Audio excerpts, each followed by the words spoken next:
shakada insoo koob marka aniga qoftii asraacnay meeshaan tagnay laba waxaa dalbanay baasto macaroni iyo hilib waslad laba cabitaan oo kala kacsan laba koob shaah gurigaan la aaday wabillahi tawfiiq waa raadad laga sameeyay dhoobo oo shimbiraha iyo xayawaanada ku nool inta badan qaaradan Mareykanka midkan hadda qaadayo waa raccoon af Soomaali kuma heeyna maxay la maba laga hela qaarada Afrika Allah nabadu macaana hadda feeri reerkan gurigooda oo waliba guri waxa waaye oo laba bil kaliya ku nool yihiin sanadkii maxay la guri kale meel kale ku leeyihiin marka waa iska duur iska yaala wax u dhacaaya male wax galaaya male tuuga waxa uma jiraan nabad macaana waata xayawaankaas u jeediin afka qalaad ama afka Ingiriiska waxa lagu dhahaa sea lion oo Soomaalida loo fasiro wuxuu noqonayaa libax badeed marka libax badeed hadaa Google gareysid af Soomaaliya xayawaankan ma ku soo baxay waxa ku soo baxayo yaxaaska caadiga ah yaxaas badeedka anaga dhahno marka luqadii waa kala duwan tahay laakiin xayawaanadina waa kala duwan yihiin bahalkan dhir ahaan wuxuu gaari karaa gawaarida yar yar raaxada dadka ay wataan koroolada iyo kuwaas oo kale uu gaari karaa marka qaar culayskiisa dhirkiisa salaamu calaykum markale aqyaarta sharaftii qiimaha mudan horta dunida tagtay waxay nooga hormartay ma aha dabaqyo dhaadheer iyo ganacsiyo iyo doomo soo degi ma aha waa buuraha dhulka cooska wuxuu ahaa xayawaanada iyo dooga iyo adduunkaas waaye sheekada dhanba hadda la fahmi yaa marka heesto dalalka Afrika ugu qanisan ma taqaaniin buuraha iyo badaha iyo wabiyada iyo heerooyinka iyo waxaas anaga kamid ah Soomaalida kamid ah waa ka soo cararnay wakaasa waxa dhex imaanay meel beer kale umadaas kale waxay siinayna sababtoo ah dalkeeni sinabada ugu noolaan karno marka ilaahay khayr hana siiyo waa markale iyo qayb kamid ah taariikhda dunida qeyr sharafta leh dabaqan u jeedaan ama qasrigan u jeedaan waxa la dhisay qarnigii 15aad waxay kamid tahay dagaalada aad faraha loogu gubtay dunida soo maray ma fahantii marka horsideedaba qasri waxay u dhisaan in markano ay isku difaacaan oo boqorka iyo asxaabtiisa iyo dadkiisa iyo meesha ay galaan waana iska dib badan tahay maxaa yeelay dhagaxyo shub ay waxyaabahaas ka dhisaan marka laakiin hadda waxay u noqotay meel xusuus iyo taariikh mudan oo dadka ay isugu imaadaan oo waliba lacag lagu bixiyo si ay u gashid oo macnaha nolosha ay ku noolaayeen 600 iyo dhowr sano ka hor xogaa yar ka dhiminaysa marka waxay ka mid tahay waxyaabaha taariikhiga aad u muhiimsan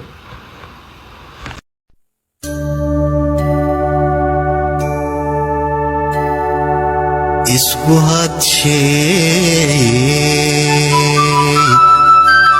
inta aan guntaday gula rorayay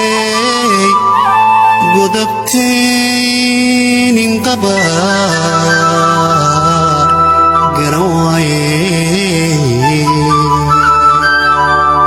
isku hadshay inta aan guntaday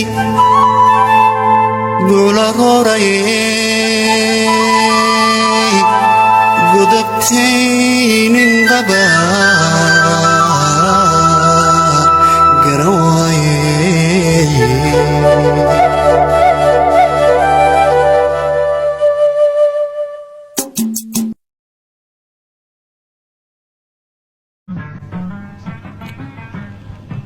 markale soo noqosho wanaagsan asxaabta sharafta leh halkani waa Ireland mara booqasho ku maray xilligii lagu jiray xilliga kuleelaha bilowgiisii oo bishii May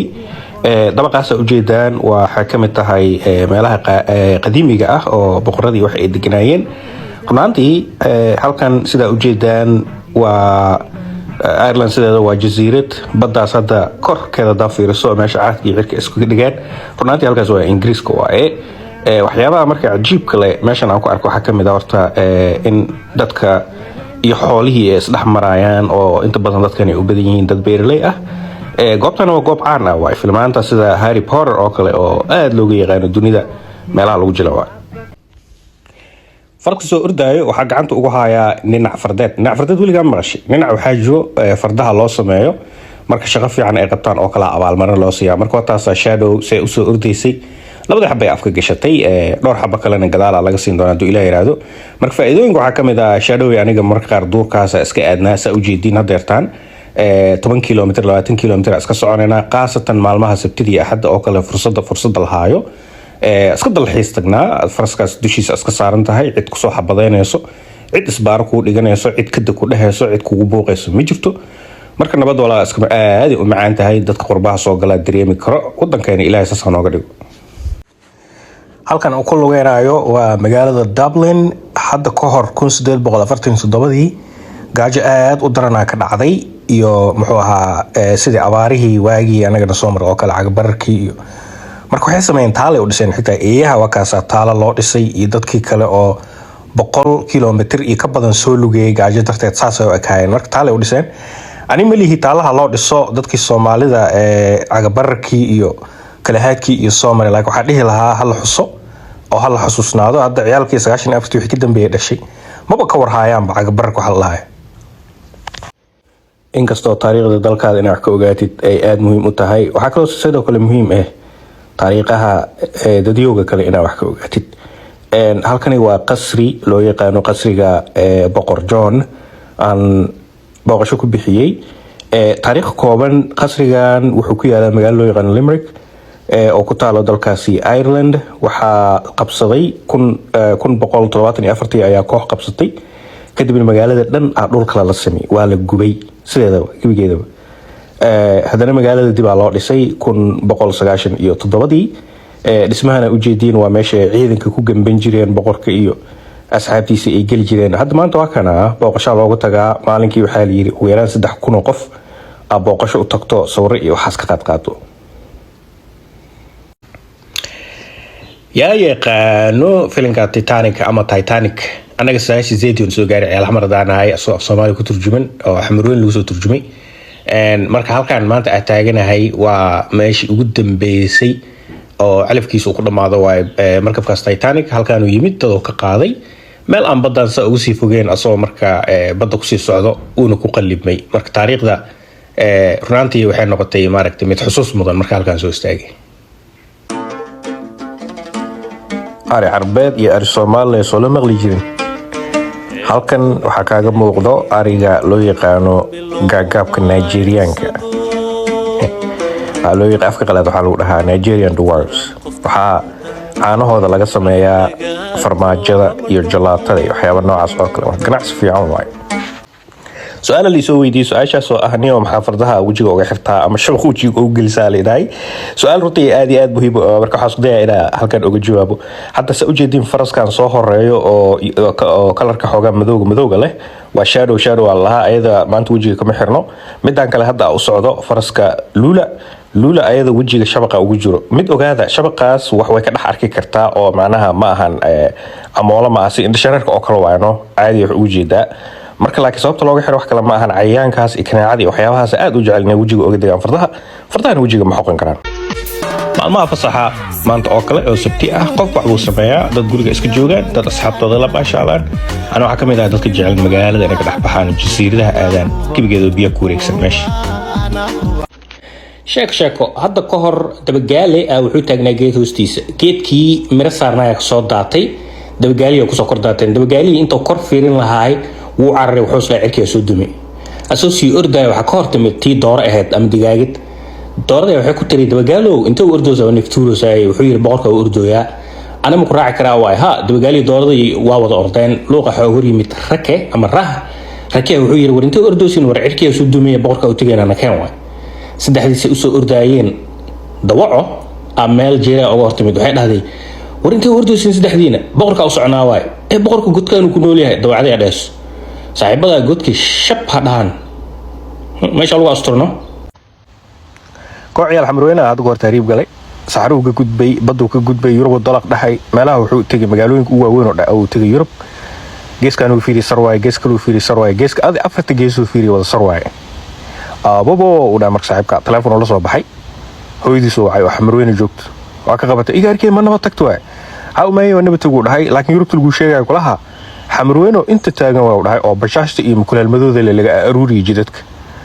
hooyadiis waxay dhahday igaarkii adeesaastay maxaa u tahriibtay Allah mukulaalmadoo ilaana qabahay xamruunida miskiin soo laawatido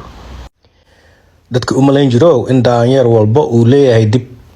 haddaba ogaada ma lahan qaarkood waa wax socoto waay wakaasa in dhaawac u gaara loo malaynaa laakiin abuuristaas ah aad iyo aad waa run fardaha dhaqashadooda waa qaali qaasatan meeshan hadda anaga aan joogno dalka Mareykanka runtii qaali waaye $10 kugu bixi karto calaa bil calaa faras maxaa yeelay waxay cunaan iyo waxyaabahaas u baahan yihiin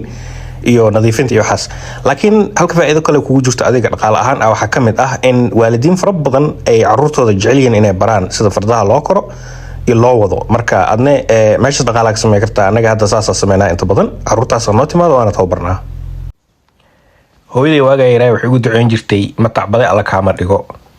marka wala yaabana waxa isdhaay maxaa laga wadaa waxaas hadda waa kana soo jeedin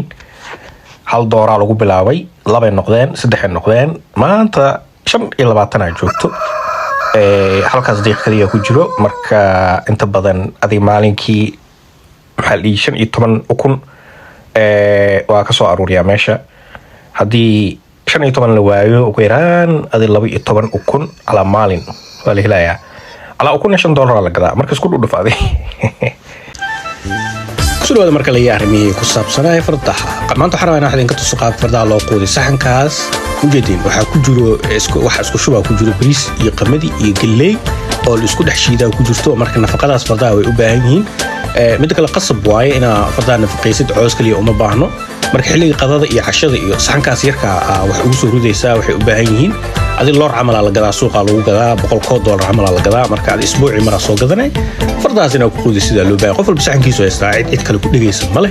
cid kale cariirinaysa male sa ujeedin safay ku wada jiraan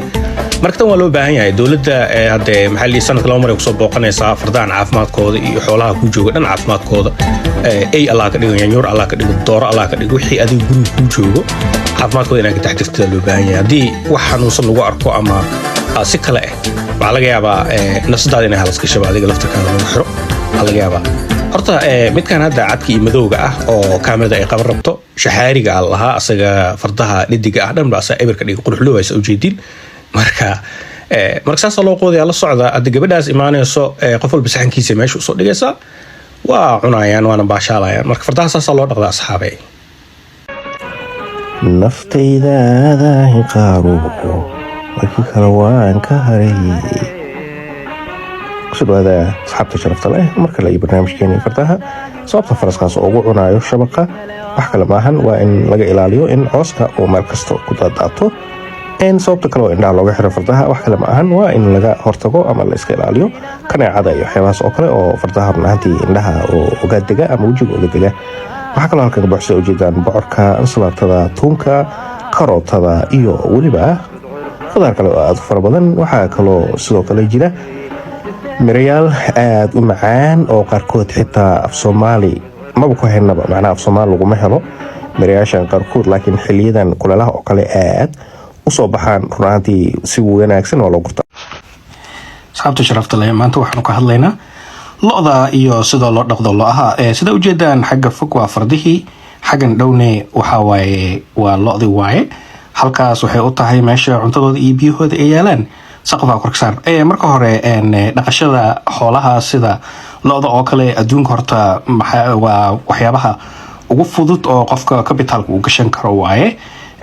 faa'iidooyin fara badan waa laga helaa sababta faa'iidooyinka looga helo waxaa kamid ah caanaha maaragtay lo'da ay soo saarto adduunka aad loogu baahan yahay hadda dadkii gym iyo waxba lagu wada waashi sida ogtihiin marka caanihii hadee meel walba lagu daraa borotiinadii lagu soo dhaxqasaaya marka caanaha aad baahidooda loo qabaa lo'dan lama qalo caanahaas laga lisaa lacag fara badan waa laga qabtaa tan beertan tayda ma aha waa mid ka soo horjeedo oo xaafada ah waay marka hamigu waa iska weyn insha Allah taala nala socda waxyaabo fara badan la isku khilaafaa Soomaalida meel badan la iska helay dhaqaalaha hadhiin siyaasadda hadhiin hadda waxa la iskaga daba imaadaba xayawaanadii hadda dad qaar waxay leeyihiin dooli erga saxda ma aha jira la isticmaala